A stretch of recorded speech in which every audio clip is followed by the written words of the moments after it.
Awesome. Okay, thank you so much. Thanks, Shi, for that wonderful introduction. I am super excited to be here to talk to you about how to get a virtual job in America, like Chidi mentioned. Stephan Akoki, and I'm speaking to you right now from Saratoga Springs, Utah. Been living here for the past couple of years. Super grateful for the BYU Management Society and the Skep Foundation for giving me this opportunity. Um, the intro did a wonderful job covering some of my experience. This slide is just a quick summary of the things that I was able to accomplish in my lifetime. Born and raised in Côte d'Ivoire, as was mentioned. Traveled quite a bit. Lived in quite a few countries, China, Ghana, and in the United States currently. Work with some large companies, both in the area of cybersecurity, technology, and different things. So have a quite a wide range of experience and area in my in the things that I've been able to work with or accomplish. I listed them here for folks that are maybe interested in any of these areas. And feel free to reach out to me on LinkedIn. I'm happy to talk to you about anything related to software engineering, technology, consulting, or entrepreneurship, or any sort of language learning and stuff. So grateful to be here. And the most important question of the day. Most of our folks here are African, and I'm curious to hear from you. Who you think will win the AFCON 2024? Get on the chat if you're able to, and please post a quick note about which country you think will win the AFCON 2024. As some of you, or many of you may know, it's happening in Côte d'Ivoire right now. We're super excited to host most of the continent here in Abidjan and all the cities. So I see Nigeria, Senegal, Congo DR. Yeah, rooting for Nigeria, Cote d'Ivoire. I like that. I like that. I think that Cote d'Ivoire will win as well, but again, I'm biased. So awesome, awesome. Super. Yeah, DR Congo. Okay, okay. Yeah, well, Senegal won last year, so they're a pretty strong team, and they're off to a great start with 3-0, I think, for their last match. So it's been exciting to watch some of the highlights and all, and I'm glad you're also enjoying AFCON 2024. So thanks for the participation here. I thought that would be a nice icebreaker, given that the competition is happening right now and it's happening in Cote d'Ivoire. Okay, you think Egypt will win? Yeah, and those Arab nations are pretty strong too. Awesome, thank you. So let's get into the topic of why we're here. So how to get a remote job in America? It's a tough question, to be honest. As I was going through this, I trying to figure out the best way to create a presentation that can give you an impact. Yep, the name's still coming. I love it. And will be helpful to you. So I'm gonna do my very best to cover topics that I believe will help you with your goal to get a remote job in America. So let's start with what can a remote job can do for you. I'm sure you are aware of those things, but it's always good to ask yourself about why. What is it that this type of opportunity can do for me or can help me in any ways possible. So the first thing I want to cover is you can earn a competitive salary. It is powerful to be able to earn money in a stronger currency area, the US dollar, for example, and be able to spend it in perhaps a not so strong currency country. We're all aware of that. Many of us, including myself, have gone abroad, of some of your perhaps family members, to be able to work in other countries and then send money home, and it makes a big impact. In Cote d'Ivoire, for example, the exchange rate is 1 to 500. So we're able, at least with Elevate, to pay people up to 5 times the minimum wage as they work here in the United States. So you're all aware of that, I'm sure, but wanted to highlight that there's so much power being able to earn in a competitive economy like the United States. And it's not necessarily it's not even just specific to the working abroad. I see that happen here, even in the US, quite a bit. I work in Utah, but I used to work in California as well. You have a lot of people that, for context here, California is a more expensive state in terms of cost of living than Utah. So a lot of people will find jobs in California so they can earn more money, and they will live in Utah so that way they can spend less money. So same context, context here. And the ability to support your family. I'm sure family, I'm African, and a lot of you guys are as well, I believe. And supporting family is a very important thing for us. So having a remote job and earning competitive salary will make a big impact in the trajectory of your family. Location independence. The whole concept of being remote and enables you to work anywhere you want. And I have that privilege here as a product manager here at Lucid. I work remote. So I don't have to go to the office. I'm going in today though because it's nice to interact and see folks. But I don't have to be there, so I can live anywhere in the United States, which is super enjoyable. And for your case, you do not have to move here to be able to get an opportunity to work with an American company. You can do that from the comfort of your home, as long as you have reliable internet and the right technology. And I'm going to talk about some of the tools and important things that you need to have to be ready to have this opportunity. Um, Great. Yeah, I'm just seeing folks mentioning where they're from and all. That's awesome. I see from Togo. Bonjour, bonjour. J'espère que ça va. And Nigeria. I'm glad to see such a dynamic group. And I love watching the chat in most of my conferences and webinars. It's awesome to see people engage. So thank you, folks for engaging there. And feel free I know we have a Q&A session, so we'll cover that at the end of it. But if you have immediate question, feel free to post in the chat and I'll try to address it as I go. Okay, building a global connection. It is so incredible to be able to connect with people from diverse cultures, diverse backgrounds. I've learned so much from living in different countries. I learned the art of working hard in China. To be honest, Chinese people work hard, and I love being there and learning from what they've accomplished. And China has developed quite tremendously in the past couple of years. And it's just so incredible to connect with different people in different backgrounds and the kind of things you can learn. And working here, though I'm in the US is a very diverse country. I get opportunities to work with so many people from different backgrounds, and all these people are teaching me so much. And it's just so important and powerful for your individual growth. And finally, skill recognition. Some of us, and I'm sure many of you are familiar with the fact that in many of our countries, to be able to get an opportunity for a job, you need to have a certain degree or certain specific training. With the remote job opportunity, a remote job specifically, it breaks a little bit that paradigm. And not all remote jobs don't require degrees or formal training, but it's more focused on the skill and what can you do essentially. Like we want to hire people here, want to hire people that they know are capable to do specific work. And with being remote, you have that ability to showcase what you're able to do, not necessarily having a degree in that specific field, but more like you can be able to, as long as you can showcase that you're able to do certain things, then you are great candidates for hire.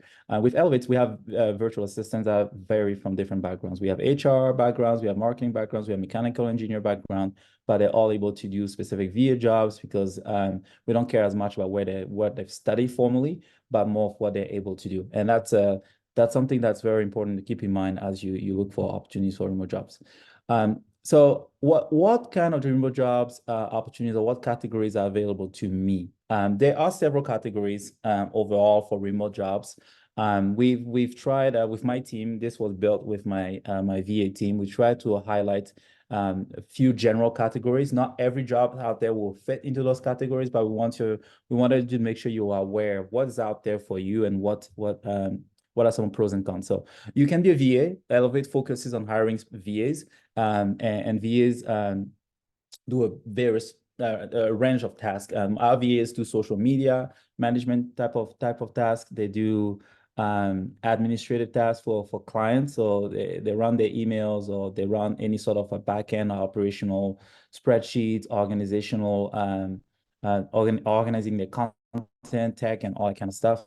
They also do video editing, so it varies quite a bit. And some of the pros of that is you have the ability to do quite a bit, to touch many fields, many opportunities, and then it exposes you to a diverse set of skill set that you can learn. You're flexible in your work schedule. Our VAs have scheduled meetings, but they essentially have most of the day to shift or adjust their schedule based on the needs of the client. Again, it's very much of a output-driven type of work, meaning I want to make sure that you're doing the work correctly versus having to sit at the desk all the time. So love the flexibility of being a VA. Some of the downside is depending on what companies or what type of VA's engagement that you have, you may have inconsistent income because it's very much driven by client's need. And if a client, for example, in some cases we've seen is not available to work a full 10 hours or 20 or 40 hours a week because they're busy or something like that, it then affects your income as a VA. And oftentimes VA position on benefit, meaning health insurance, and other like retirement benefits and all that kind of thing. Usually it's strictly the income that you earn from your client. And again, it's very much dependent on client. It can be demanding workload wise. But the competition is moderate. I mean, there's still competition there in terms of like what the people out there that are looking for similar jobs, but the competition is moderate compared to other categories of jobs. The remote agencies and consultancies. Yep, hi friends from Kenya. This essentially is agencies that are more like middlemen. They bring you in and then they train you in a certain skill set, and then they work with companies to place you. You've heard of Bloom, I'm sure. It's started by a friend of mine, Eric. And they qualify as a remote agency, and Andela as well, where they have, the specific patterns training and all that kind of thing. And similar to being a VA, you have exposure to a lot of projects. You can network a lot.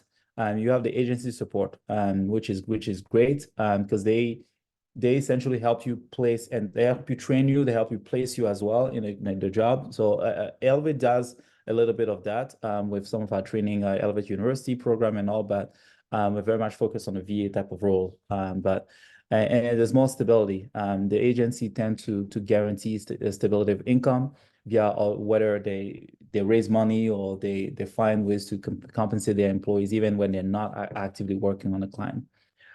They can be rigid and strict in terms of schedule, and they can be demanding as well. I think similar to the VA's environment. There's a lot of competition. Lots of people are trying to join these agencies. I think in the case of Bloom, I was speaking to Eric, he was mentioning that they had tens of thousands of people that are applying for their opportunities, but very limited, obviously, jobs on the other end. So it can be tough to get those opportunities. But we talk about what you can do to stand out and be good, be in a better position to have those opportunities. The other group of categories of things you could do is freelancing. Freelancing. Oh, hi from Mozambique. I love it. Freelancing, essentially you act as an independent contractor. You make your own schedule, you go find your own client. One of the great benefits of it is you have an unlimited earning potential. So if you want to work 50, 60 hours, 70 hours a week, that's up to you, given that you have the client, but it enables you to earn as much as you would like. You, again, say similar to being a VA, you have a wide range of responsibilities based on client needs and opportunities. You have independence, like I've mentioned, and it's accessible to all, meaning depending on it doesn't really matter which educational qualifications you've acquired formally. It's more along the line of what can you accomplish, again, from the principle that I was mentioning earlier on. Because you're a freelancer, then you can gravitate towards what you know you're best at. If you're a video editor or you're a good graphic designer, you can just gravitate towards a specific field there. It's unstable, just similar as a VA in terms of the cons, because you're a freelancer, meaning you have to, you bring in your own work, you bring in your own income. So you have to be aware that, as similar to being an entrepreneur, for some of you that are entrepreneurs, the income isn't regular. And no employment benefits similar to a VA opportunity. And there's a strong need to promote yourself, and that can be difficult for people. You have to market yourself, you have to expose yourself in different platforms and be visible, very visible, and that's not always easy if you don't have the right skill set. And build a strong portfolio, and we'll talk about those things that you can do to stand out. But essentially, there's no agency finding jobs for you. There's no structure or organization. doing that for you. So you have to do it yourself. And one thing I'll add to here is like you have to be very disciplined in terms of the things that needs to be accomplished. Like you have to go get your own clients. So you have to have a schedule and a set schedule of things that you do, and then you have to have a strategy and a plan that you execute to be able to acquire the right find the right customers and all. So all to say that you have to have a lot of discipline if you want to be a freelancer. There's unlimited opportunities out there for you. Hey, hi from South Africa. That's awesome. We literally have the whole continent here gathered. This is pretty incredible, which is great. So finally, is a direct hire by companies. I put it last because it's not the easiest to get. And what this is essentially is you find a company here in the United States, and they hire you to work directly with them. So there's no middleman, there's no freelancing. So let's say, Amazon, the distribution shipping company say, hey, come work for us. We've seen your skills, and then we think you're capable. Come work for us. This is not very common, to be quite honest with you. You may have seen people that have worked for the US-based corporation, perhaps in their country, and then they were able to be transferred to the main office here in the United States. But to find a job directly from where you are, it's possible, but it's not easy. But it comes with a lot of benefits. Obviously, you have a consistent income, you get the benefits, the health benefits, like I mentioned, retirement benefits, and all that kind of thing. It's structure, and there's a lot of collaboration. Obviously, the company, depending on how big the company is, in my company, which is medium-sized company, we have about 1,000 people. When I work for Deloitte, we have hundreds of thousands of consultants around the world. So lots of good opportunities there. But on the downside, the challenges, you have to meet certain visa requirement, obviously, to work for the United States. It's not easy to get that. And for a lot of companies don't want to go through the hustle of having to figure out visa requirements and all. Reason why they often gravitate towards hiring contractors instead of hiring directly from the country. It is very competitive, like I mentioned, and lots of people want those jobs. And there's not a lot of them out there. And then oftentimes, companies don't hire in certain countries, either for tax reasons or legal reasons or just technology availability reasons. So it makes it so there's not a lot of opportunities of these kind of jobs out there. And they may mandate specific educational qualifications. And that's very common. Like my current role, a bachelor degree in IT or similar degrees was required. But for an international hire, I'm no international lawyer or international hire expert here, but for what I know is you sometimes the companies may not trust as much where you got your education from, which is understandable. In the US, they have more visibility into how the system works here, or how the certain university do teach certain degrees, and quite frankly, even here, some companies will only recruit in certain university. That was the case for Deloitte when I was a cybersecurity consultant. They only have a certain number of university that they could trust that their graduates could do the work as they wanted to. So it's a highly scrutinized process, and reason why sometimes companies shy away from recruiting directly from the outside, because they're not sure they could vet appropriately the candidates that are coming from the standpoint of the educational background and qualification and all that kind of thing. Okay, so that's it about the kind of jobs, categories of jobs you could find. I'm sure the next natural question here is, where can I find those jobs? And we'll share those slides, so you have them as references. And we broke it down to the different categories that I've mentioned. If you're looking for freelancing, there's a lot of platforms out there. Upwork and Fiverr being the most common one for anybody that has explored those things. Our VAs, my virtual assistant did a lot of research to make sure that we gave you the best and most accurate list for those job opportunities. So we'll share that. You'll see some notable names here as Bloom's, the Skep Foundation, as well as remote agencies that can help you match with employers, and then we Elevate fall in the VA type of employment. So feel free to, again, once we share that, feel free to utilize this and find those job opportunities. So what type of jobs are in high demand? And if one of my economics professor said at BYU that the market of employment is really a supply and demand principle, meaning what jobs are employers needing, and what skills or what skills can you have or can you develop to match those jobs. So from our latest research, I'm sure many of you are familiar with that. There's a lot of jobs in IT right now that are in high demand. And that's my field where I've worked for the past few years. And they're in high demand because Line downshift. Yeah, I think you have someone be on mute there. Okay, perfect. The supply of people that are proficient with these skills is a bit lower. And I emphasize proficient.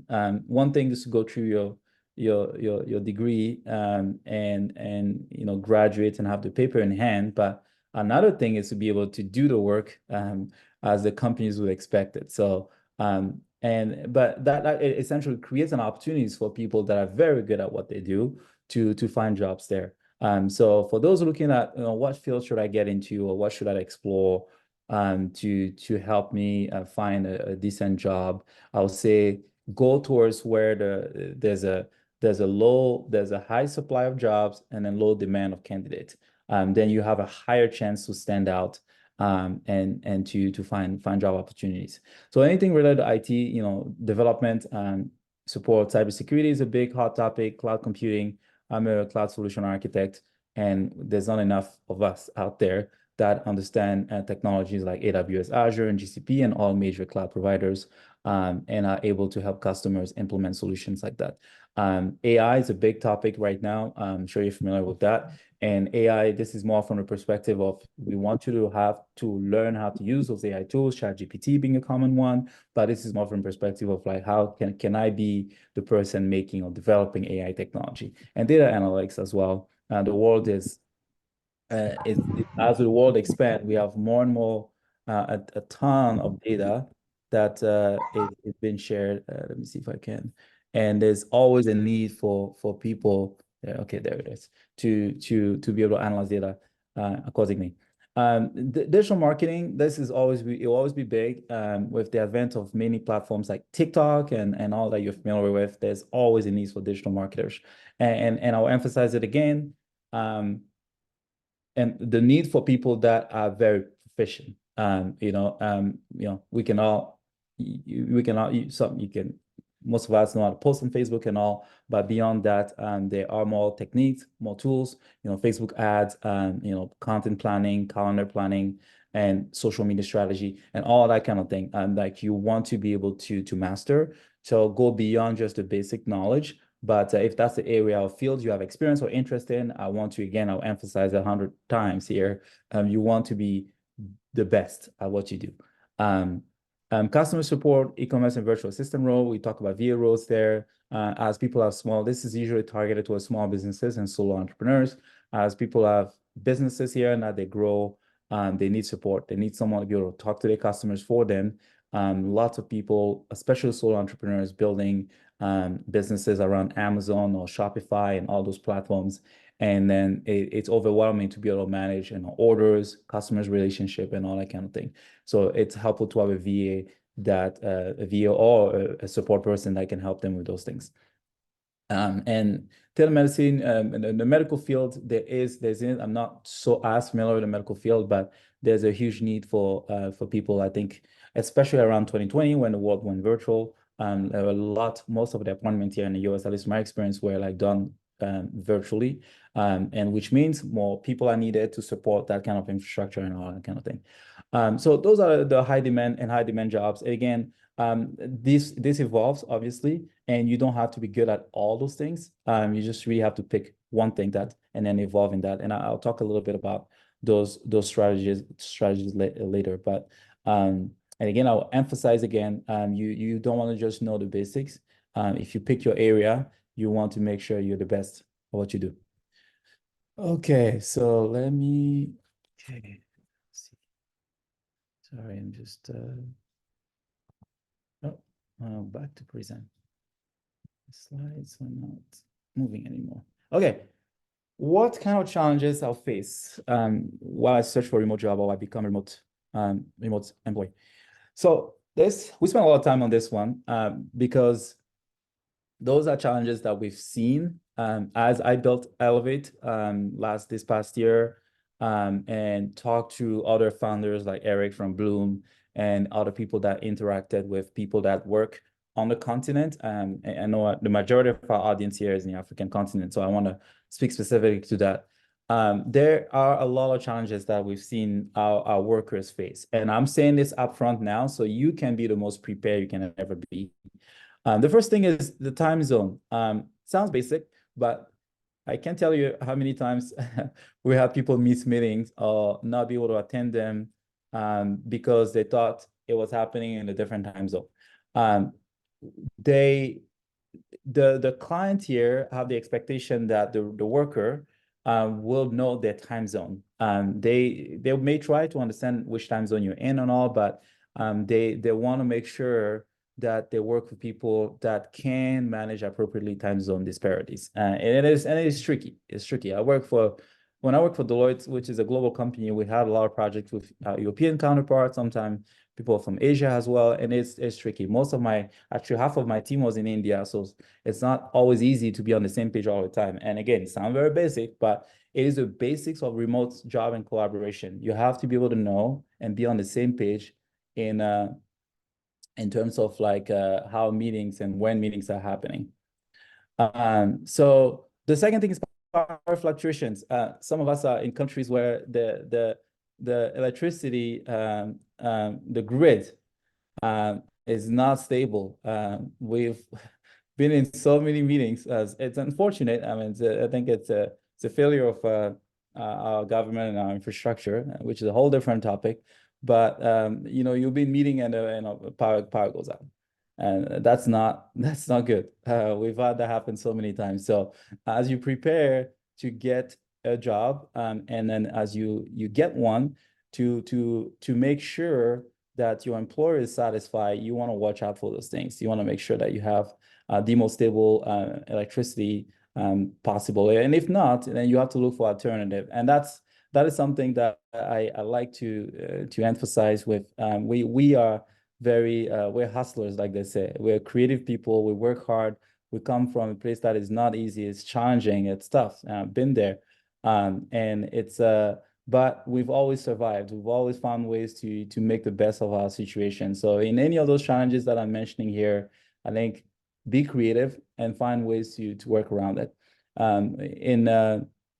Talking about unstable internet, it's also a big challenge. I'm sure many of you are familiar with. Again, same thing. Lots of our clients have complained that it's hard to work with our VAs. And most of our VAs are based in Cote d'Ivoire, and because the internet isn't stable. So one of the workaround that a VA has come up with is buying multiple carriers, phone carriers.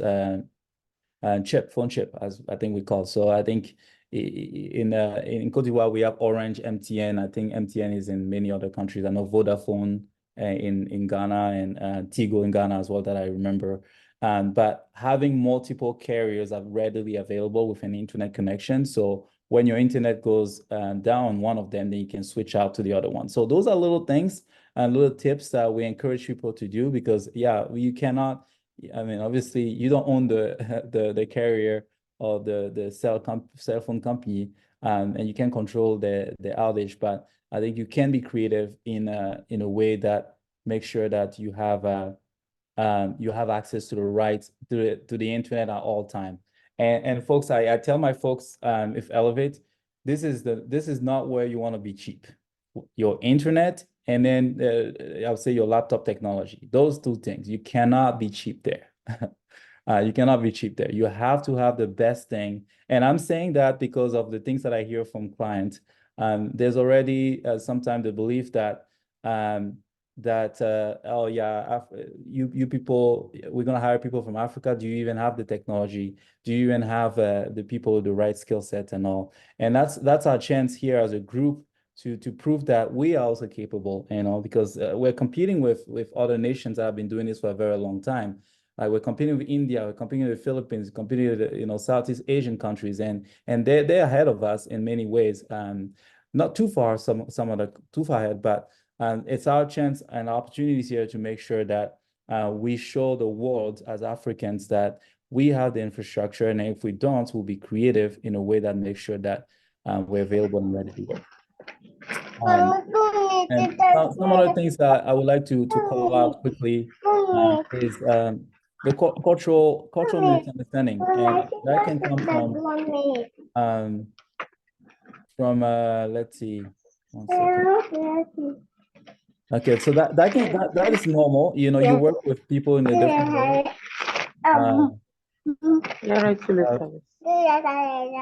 Someone is out of.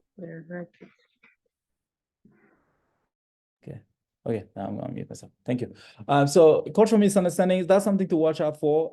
You know, we obviously we work in a different world. And anybody you work with have a different culture. Like I've said, I've worked with people from all over the world, China, India, and all that. And then you want to be the best candidate possible. You want to be able to understand the cultural aspect of working in the United States. It is quite different. In many ways, you know, I like to call out, for example, that I'm sure you've heard that before. The American workforce likes to go fast. Things move fast here. Quick turnaround, high expectations in how you communicate, and all. And our view is when we train them with Elevate, we that's part of our training, because obviously you work in a different world. If you're working the Chinese, it's a different work style. You work in the Indians, a different work style. And if you're working the Americans, they also have their own work style. And to be able to be the best candidate for remote job opportunities, you want to make sure that you are aware and you're trained for those kind of things. The other thing that I'll just briefly mention for the sake of time, a currency exchange fluctuation, obviously the dollar and goes up and down, so your income may not be always the same every month, but that's a minor thing. Usually it doesn't fluctuate as much. There's a lot of competition I want to call out. I want to be very upfront with you guys here. Lots and lots of competition. So lots of people are trying to find jobs remotely here. If you look at, you know, the IMF statistics, you'll see that, you know, there's over 1 billion people that live below poverty line. So more than 1 billion people are out there looking for opportunities to earn more than they have currently, that they can currently. So you're not just competing with other African countries or with other Africans, you're competing with Southeast Asia and other India and all those other nations. So that emphasizes the need to stand out from the perspective of having the right technology, having a good technology, having a stable internet and all that kind of thing. All those things will make you stand out because those are things that US clients will often complain about. Educational disparities is one thing that I like to call out as well. And our education system, and not to say it's true for all African country, doesn't always do a good job to like give us the skills that we need to get us ready for the job. So you may have a degree in something, and think, yes, I'm 100% ready to work in a US-based corporation, but that degree maybe not has done a good enough job to train you in a way that will give you the right skill for the job. So I like to share my example. It's funny, but when I went to my software college back home, our programming was done on paper. If you think about it, you're writing a code and your teacher's looking at it on a piece of paper and deciding whether it's going to run or not. So there was no computers to test it out. So that's not the kind of programming that you want to do, or the kind of programming you'd be expected to do here, because you have to be doing it in actual paper. So you have to watch out for that. Yes, you've gotten degrees, and I'm sure some of you have in your countries have wonderful universities, but you want to make sure that whatever education you've gotten, if you're sticking to those skill sets to find a remote job, you have to remember that it may not have given you the right skills. So how do I stand out? Let's see if okay, let me come back here. Okay. So how do I stand out? About time to wrap up here. I've talked about a lot of things across the presentation, and this is perhaps a way to wrap it up. And this was done based on like thinking from the perspective of the US, and the kind of things that, and the perspective of the US, and the kind of things that you can do on your end to be able to match that. So the first thing is build your skill set. Americans are big into what you can do. beyond just what degree you have, what can you do today? And I've shown you a bunch of skill sets that you could focus on, the things that that are in high demand, the jobs that are in high demand. And I'll say, please pick one thing. It's hard to spread out, and it's a lot of areas to cover. It's hard to be both a software developer and be excel at it, and be an expert social media marketing. It's very tough. So I encourage you to focus on one thing. And whatever it is, I want you to be very good at it. Enroll in a course or workshop, whatever it takes. You want to master that skill first, and then the next steps of finding the job will come later. But this is where you want to start. And then find a mentor. A mentor is extremely important to navigate this work, this remote job workforce, and LinkedIn, people and all that kind of thing. Like, you want to make sure that you can find the right people in the right fields to help you grow. I am where I am today because I have a wonderful mentor that helped me in the process of becoming a product manager, an entrepreneur, and all that kind of thing. Once you've done those things, you want to build a portfolio. The portfolio will showcase what you've accomplished, or the things that show tangible example of what you can do. If you are a software developer, most of our portfolios will go on GitHubs. For those who are familiar with those platforms, where people can actually look at code that you've built. If you are the graphic designer, you have your own page that introduces yourself and the things that you've made in the past. You want to be able to do that. Again, when an American is hiring, they're looking for those things. They're like, okay, this guy looks good on paper, but I want to know what he's done that show that if I hire him, I can for sure get the result that I'm expecting. And then be a problem solver. And this is a very, very important thing. From my experience here working for the past couple of years in the US, there is a strong need for people that solve problems. And that's something I learned early in my career. My manager, he was Indian actually. He used to tell me all the time, Stephan, like, I don't want you to come with me don't come with me with problems. I want you to come with me with solutions. And it's a huge needed skill set. People in the US like people that solve problems for them, not that creates them or don't provide solutions. So it's one step, I would say, beyond just being able to do the work. You want to be able to be given a problem from a client and come up with a solution. It sounds basic, but trust me, it's very, very difficult in my field. In my work currently, I manage about three large teams of engineers, and that's the thing we emphasize a lot. The people I like to work the most with are the people that solve problems for me. And the last thing is, don't be afraid to reach out. If you don't have a LinkedIn profile, please go create one right away after this meeting. I'm sure you do. That's probably where you got the invite from this. But if you do, amazing. If you don't, create one. And if you even do, please engage on LinkedIn and be active on it. Create a community. And I think there's a brief question on finding a mentor, and that's similar to that's a general answer. I might get into the detail afterward, but please make sure that you're out there, you're active, you're finding connection, and talking to the right people that can help you.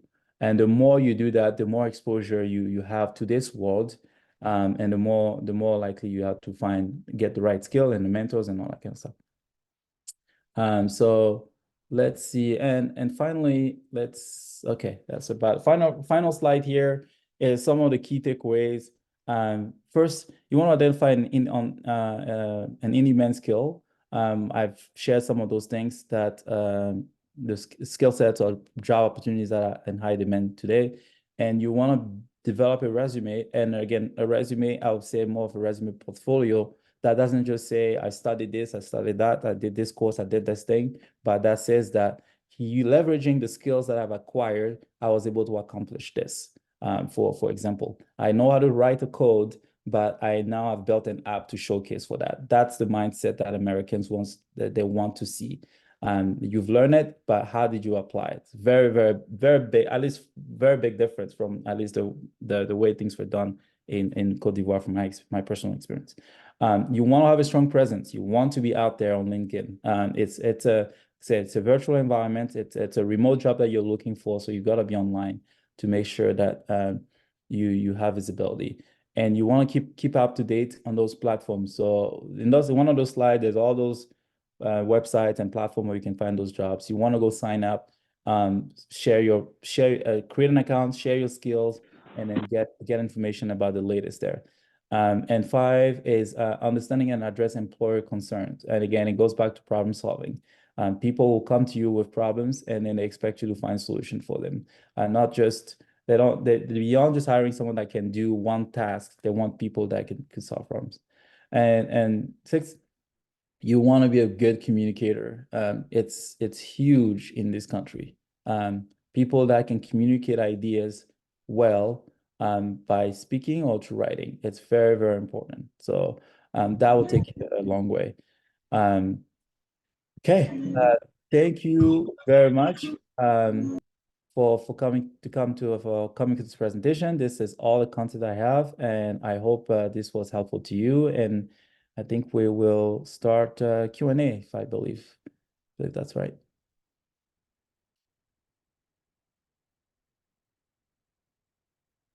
And I'm not sure, Joseph or Chidi, I'm not sure how you want to do Q&A at this point.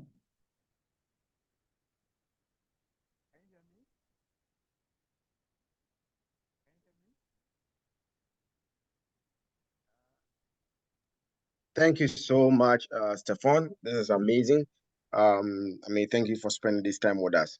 We'll just give maybe 4 or 5 people some time to ask questions. So if you want to ask a question, it's either you want to type it in the presentation, the chat box, or you can just raise your hand virtually, and we'll call your name so you can ask your question.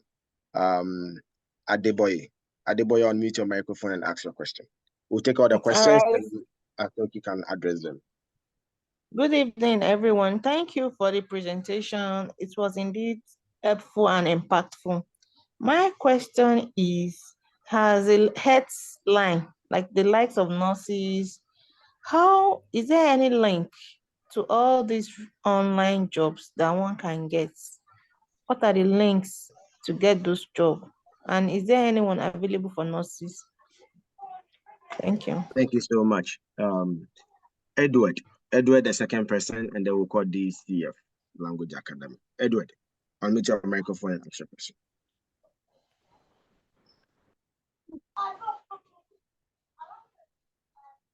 Okay, DCF Language Academy, will you want to unmute your microphone and ask your question? Yeah, good evening, everyone. I must say it's indeed a great one. I really appreciate you all. My question is, I don't know how to go about it. I am an ESL tutor.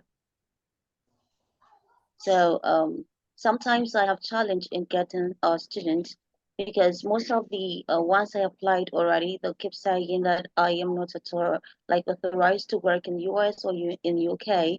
So it hasn't been easy for me though.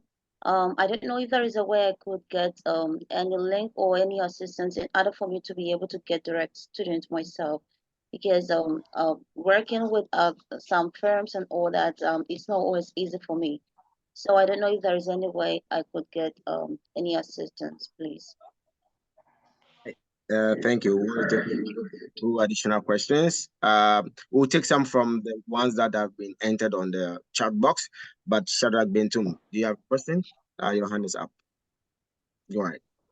Yes, thank you very much for the privilege, and thank you for this wonderful presentation. One of the things that I saw, or that I had a question on during the presentation, is how you manage the cultural difference when you work remotely. So I would like a little more light to be thrown on how you can manage those cultural differences when you work with people from different nationalities. Okay. All right, Stephan, take over, and then you can choose about 2 from the chat box and then add them to it.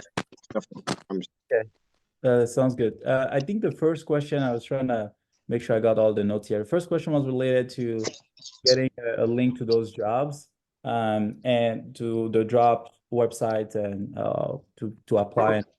We will share, I believe we will share the slides after this. yes, we do. We have a list of, yeah, perfect. So we have a list of those jobs, so you could get them there. Let me address the last question, and I have a follow-up for, I think, the DCF Language Academy. How do you manage the cultural differences? And that's a wonderful question. It's a one thing where you don't know what you don't know, so it's hard to be able to say for sure, like, okay, this is what I would do as like specifically to be able to like address certain cultural differences.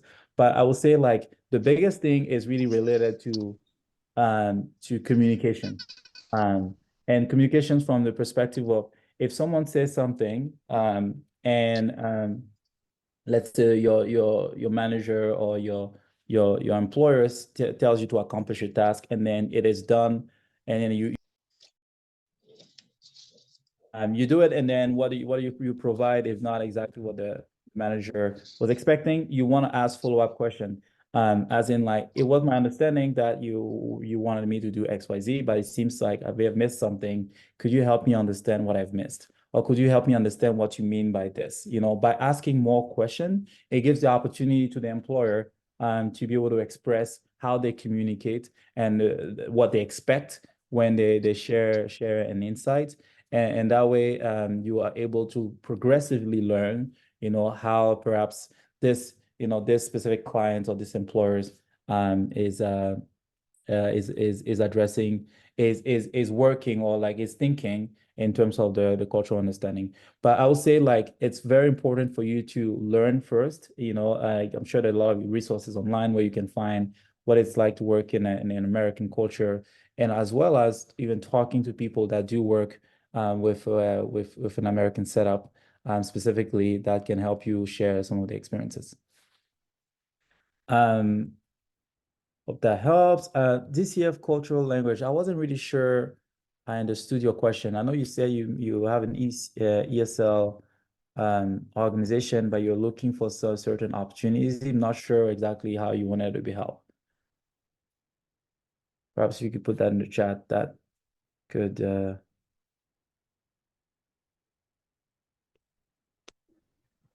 I said I'm Gene, right? Can I go ahead? Yeah, go ahead. Okay, we have many of our team members here. Akoki, we are really grateful for your time consciousness in presenting this large chunk of program for all of us. We appreciate you.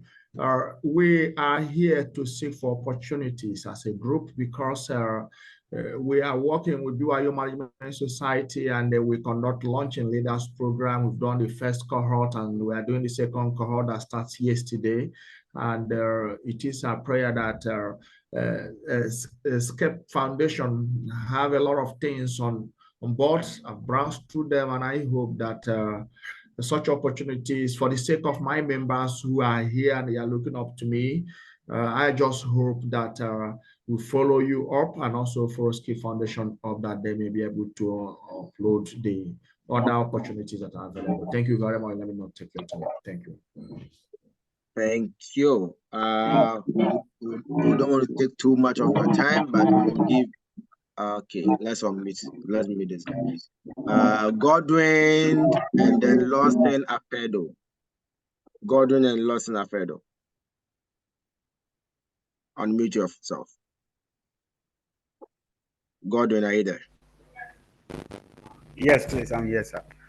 Please, my question is there any kind of group that we can engage ourselves in for these particular opportunities, or are there any sites that we can go to find a remote jobs to do?